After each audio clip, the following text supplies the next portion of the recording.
Para o 14º domingo após Pentecostes, nós vamos olhar o texto da Epístola.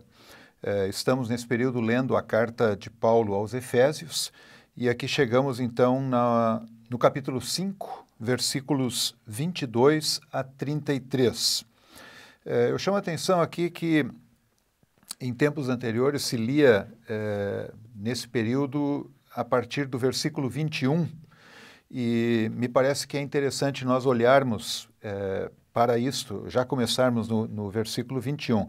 Há um debate entre os estudiosos se o versículo 21, que tem lá uma forma verbal no particípio, deveria ser a introdução de todo o trecho que agora segue, ou se é a continuação do trecho anterior.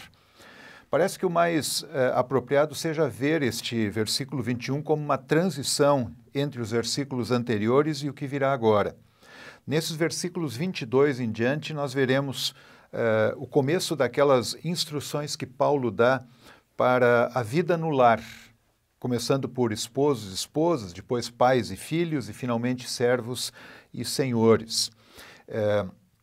O versículo 21, que não está no texto de hoje, mas é importante que nós olhemos para ele, diz lá, hipotassomenoi alelois en phobo Christu. Temos então a forma aqui do particípio, sujeitando uns aos outros no temor de Cristo. Bom, nós sabemos que o particípio, normalmente, ele qualifica ou um substantivo, um artigo, no seu uso atributivo, ou então um verbo, que é o caso aqui. Olhando para um verbo finito antes dele, nós encontramos lá nos versículos anteriores, no versículo 18, Paulo dizendo, enchei-vos com o Espírito. E é possível entender este sujeitando-se uns aos outros como uma consequência deste encher-se do Espírito, ou seja, a vida no Espírito Santo, que é um dos grandes temas dessa carta aos Efésios, ela se manifesta também no fato de que submetemos-nos uns aos outros, nos colocamos a serviço uns dos outros, consideramos os outros mais importantes do que nós, como ele diz aqui, qualificando este submeter-se, en phobo Christu, no temor de Cristo. E aí nós podemos entender o trecho que segue agora, desde o versículo 22, e seguindo em frente até lá o capítulo 6, versículo 9, todo o trecho em que ele orienta esposo, esposa, pai, filho, senhor, servo, tudo isso debaixo dessa vida no Espírito, que é uma vida em que cada um sabe o seu lugar. É importante lembrar aqui que o verbo hipotasso literalmente é colocar debaixo, ou então colocar no seu devido lugar, colocar em ordem.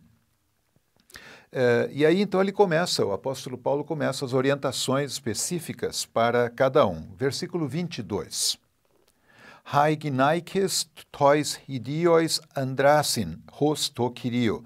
As esposas, ao próprio esposo, aqui nós temos o plural, os próprios esposos, mas em português nós diríamos as esposas, ao seu próprio esposo, como ao Senhor, hos to Kyrio. Novamente nós temos aqui uma referência específica a Cristo. Paulo vê todas as relações dos cristãos na sua família como qualificadas não apenas por uma lei de Deus, que evidentemente existe, há uma ordem que Deus criou já lá na criação do mundo, mas particularmente Paulo vê isso como qualificado pela fé em Cristo, pela presença de Cristo na vida dos filhos de Deus. Versículo 23, Hoti aner estin kefale tes ginaikos, porque o homem é cabeça da mulher.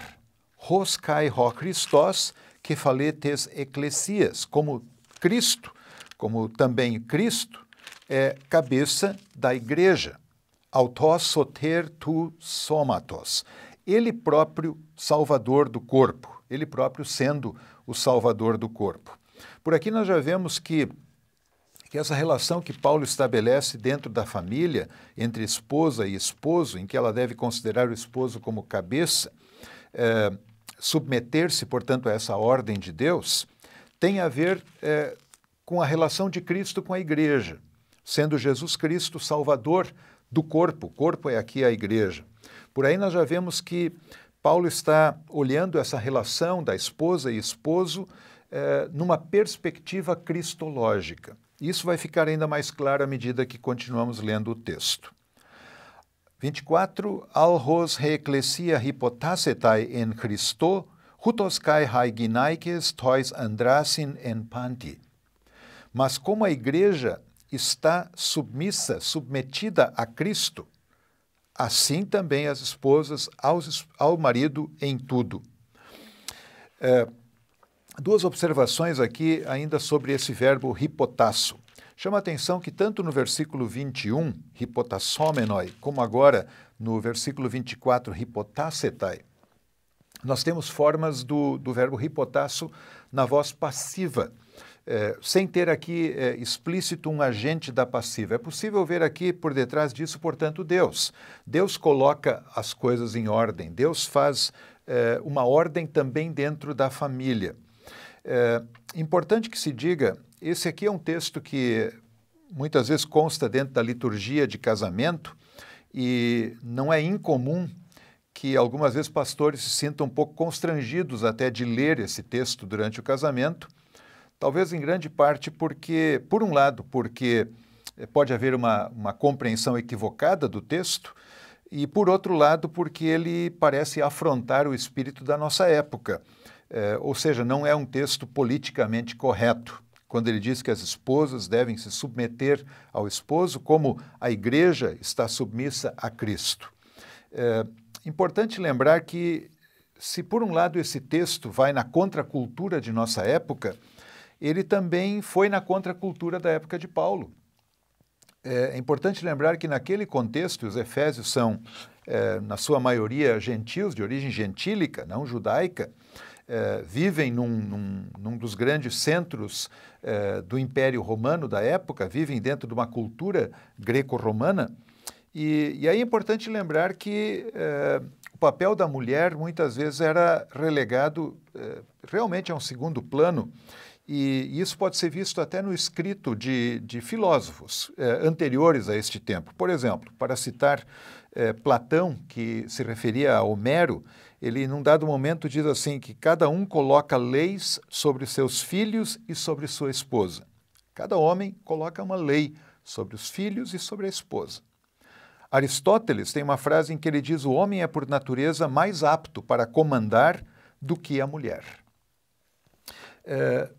Dentro desse contexto, é importante lembrar que Paulo usa aqui o verbo hipotasso, no passivo, ou seja, Deus está por trás disso. Hipotasso, literalmente, como já disse, é estar colocado na ordem certa, estar colocado dentro de uma ordenação divina. É curioso que Paulo não vai usar aqui o verbo hipakuo, que ele vai usar mais adiante, quando falar de outros relacionamentos. O verbo hipakuo é literalmente obedecer, é uma obediência servil, é de fato agir sendo humilhado até mesmo, sendo inferior, talvez em valor ou em capacidade. Essa subordinação de que Paulo fala, que a esposa se coloca voluntariamente em Cristo, pela fé, diante do seu esposo, não tem a ver com um ato de humilhação, não tem a ver com uma inferioridade de valor ou de capacidade. Na verdade, isso aqui é visto dentro de uma perspectiva da fé. E chama a atenção que esse mesmo verbo, hipotasso, ele acaba sendo usado também lá por Lucas para descrever a atitude de Jesus, o menino Jesus, diante de Maria e José. Lucas 2,51 diz que Jesus se subordinava a eles. Ora, naturalmente, isso não significa que Jesus é inferior a Maria e José. Ele é o verdadeiro Filho de Deus. No entanto, Jesus entendeu, naquele momento, o seu lugar. E o seu lugar era de reconhecer em Maria e José os seus pais e colocar-se debaixo da autoridade deles. Isso de maneira nenhuma diminuiu o seu valor e de forma nenhuma diminuiu quem ele é, o Salvador do mundo. Por isso, esse sujeitar-se ao esposo, como a igreja se sujeita a Cristo, em primeiro lugar, devemos dizer, é uma palavra que vai contra uma cultura da época, como talvez vá contra a nossa cultura do nosso tempo, e em parte porque ela não é corretamente entendida. Ela não significa uma humilhação do outro, mas significa, na verdade, estar dentro de uma ordem estabelecida por Deus. E isso agora é completado quando o apóstolo vai falar também para os esposos, a partir do versículo 25. E nota-se claramente que Paulo acaba falando muito mais para a responsabilidade dos esposos. Versículo 25, Roi Andres, os esposos, agapate tas ginaikas, amai a esposa, katos kai ho Christos egapesen ten ecclesian, conforme também Cristo amou a igreja, kai heauton paredoken hyper autes, e a si mesmo se deu, se entregou por ela. Ora, se por um lado a relação da esposa com o esposo olha para a igreja em relação a Cristo, naturalmente que Paulo agora, ao falar do esposo, diante da sua esposa, ele também toma Cristo como o modelo. E é um modelo, cá entre nós, muito difícil de ser seguido, porque afinal de contas Cristo entregou-se pela igreja.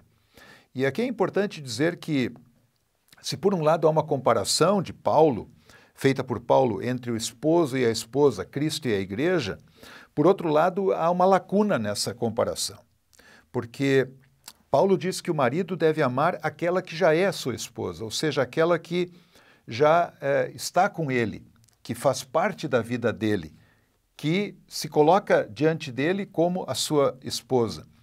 Cristo amou a igreja e entregou-se por aqueles que o rejeitaram, por aqueles que não o queriam como o esposo, como o Salvador. O amor de Cristo é um amor incomparável. No entanto, Paulo coloca este amor de Cristo, essa entrega de Cristo, como modelo para o marido, para o esposo diante da sua esposa. E continuando falando agora dessa obra de Cristo, no versículo 26, ele vai dizer: Hinauten hagiase katarissas en tolutru tu hidatos en remati, a fim de que a santificasse, hagiatso. Santificar é tornar santo, é declarar santo, é separar de um uso comum. No entanto, este verbo aqui ele é qualificado por uma forma verbal no particípio, que logo segue, katarissas, katarizo. Temos aqui um particípio auristo. O particípio auristo, ele normalmente dá a ideia de uma ação anterior àquela do verbo principal. Então, nós poderíamos traduzir assim, a fim de que, tendo purificado pelo lavar, lutro, da água com a palavra, a santificasse.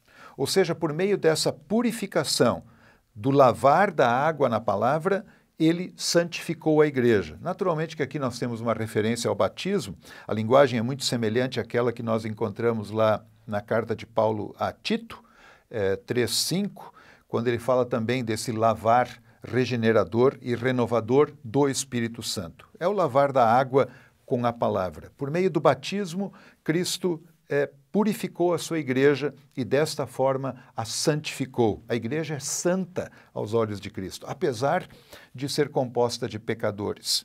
Que modelo extraordinário que o apóstolo coloca para o amor de um esposo para com sua esposa. Ele vem mostrar que o amor verdadeiro não procura no outro um motivo para amar. Não procura no outro uma justificativa para ser amoroso. Mas o amor existe de maneira incondicional. Assim como Cristo amou a sua igreja e pela sua morte, e então entregando esse valor da morte pelo batismo, a purificou. Versículo 27, continuando a falar sobre a obra de Cristo junto à sua igreja, Hina parastese autos reauto endoxon ten ecclesian, para que apresentasse ele mesmo para si a igreja, ten ecclesian, endoxon, gloriosa, honrada, eminente. Em outras palavras, Cristo purifica a igreja com o batismo, dessa maneira a santifica e apresenta a igreja para si próprio como sua esposa gloriosa. Me echusan spilon e ritida, não tendo mancha ou ruga. Interessante que essa palavra que Paulo usa aqui, spilos, mancha, era usado já no tempo dele num sentido metafórico para falar de um defeito moral. Ou seja, nós podemos dizer aqui, dentro dessa metáfora que o apóstolo utiliza, que Cristo purifica a sua igreja pelo lavar do batismo e dessa maneira santifica, apresenta a si próprio uma igreja cheia de glória, uma igreja bela, que não tem mancha, que não tem mácula, que não tem nenhum problema moral aos olhos do próprio Senhor. Isso é, de fato, um texto até mesmo um tanto escandaloso, porque está se falando aqui sobre pessoas, sobre pecadores, e Cristo purifica essa sua igreja e a vê como uma igreja bela, como uma igreja sem mancha nenhuma. Ele continua não tendo, então, nenhuma mancha ou ruga eti ton toyuton, ou qualquer outra coisa destas. Alhina he agia kai amomos, mas para que seja santa e sem culpa, sem mácula ou sem culpa. Assim é a igreja purificada por Cristo. Versículo 28, agora o apóstolo vai aplicar isso ao esposo. Hutos opheilusin kai hoi andres agapan tas heauton ginaikas hosta heauton somata. Assim devem os esposos amar a própria esposa como o seu próprio corpo, como o próprio corpo dele. Ho agapon ten heautu ginaika heauton agapá. Aquele que ama a sua própria esposa, ama a si mesmo. Isso aqui antecipa já o que Paulo dirá logo mais, citando um texto de Gênesis, falando dessa união que há no matrimônio, ao ponto de serem uma só carne. Versículo 29, Udeis gar pote ten heautu sarka emisesen, al ektrefei kai talpei auten. Pois ninguém jamais odiou a própria carne, mas ektrefei kai talpei.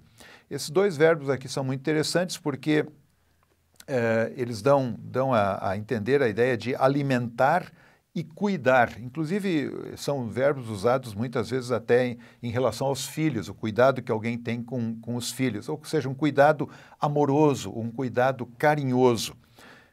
Isso é bastante natural. Paulo usa um exemplo que é bastante simples da gente entender. Ninguém vai fazer mal contra o próprio corpo. Como é que poderia fazer mal contra a sua esposa, portanto?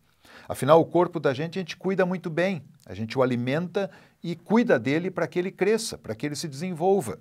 Ora, como é que alguém poderia usar esse texto como um exemplo de uma submissão servil sobre a esposa, de uma atitude de humilhação sobre a mulher, se, em primeiro lugar, Cristo é o modelo do amor, de um amor sacrificial pela igreja, e se amando a sua esposa, a pessoa está amando a si própria. Ele seria contraditório ele agir contra o seu próprio corpo, contra a sua própria vida. Esse é o padrão do amor do esposo pela esposa.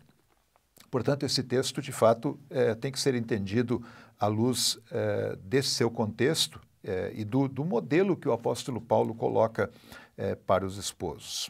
O final do versículo 29 ainda continua quando diz lá que ninguém odiou o corpo, mas alimenta e cuida dele. Katos kai ho Christos ten ecclesia, como também Cristo faz com a igreja. Ou seja, novamente, Cristo aqui é o modelo.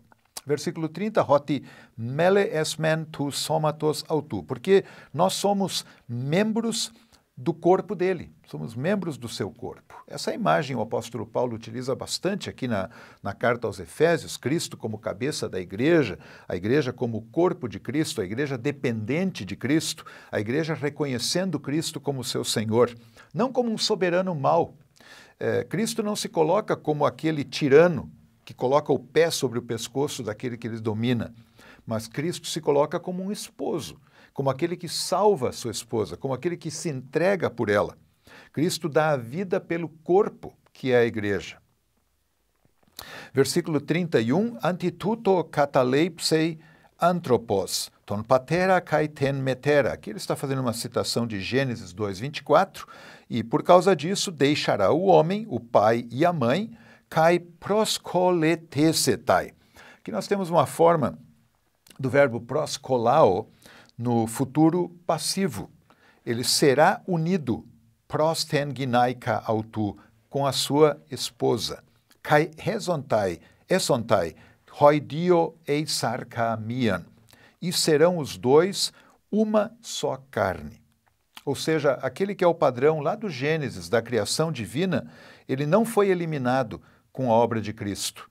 Na verdade, com a obra de Jesus da salvação do pecador, da salvação da sua igreja pelo batismo, aquela criação divina ela é enaltecida e ela continua servindo de modelo para a vida cristã de hoje. Lembrando que nós temos aqui uma referência a Gênesis antes de haver pecado, ou seja, com a obra de Cristo, de uma certa maneira é renovada a criação divina, é antecipada a nova criação onde tudo será perfeito. E um pequeno modelo disso acontece na vida de relação entre marido e esposa. Versículo 32, to mysterion tuto mega estin. E é grande este mistério, diz Paulo. Ego delego eis Christon kai eis ten ecclesian. Mas eu estou falando sobre Cristo e sobre a igreja.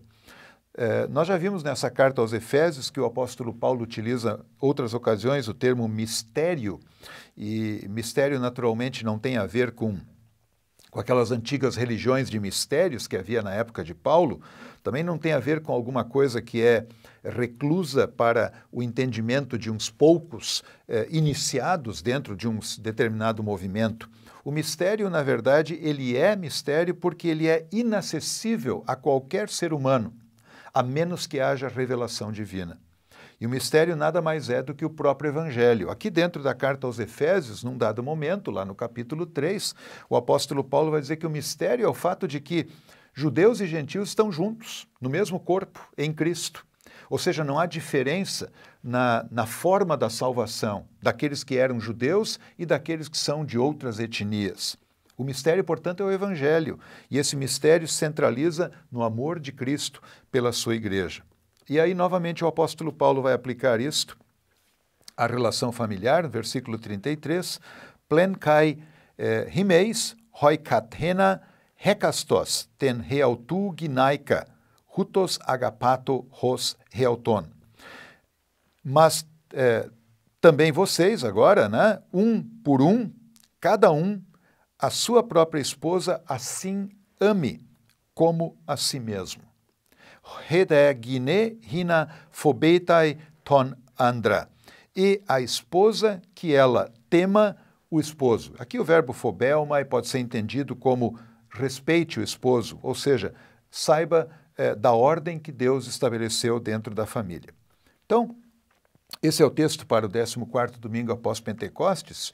É uma oportunidade boa para o pregador trazer essa visão positiva do apóstolo, a visão positiva de Deus por meio do apóstolo a respeito da relação dentro do casamento.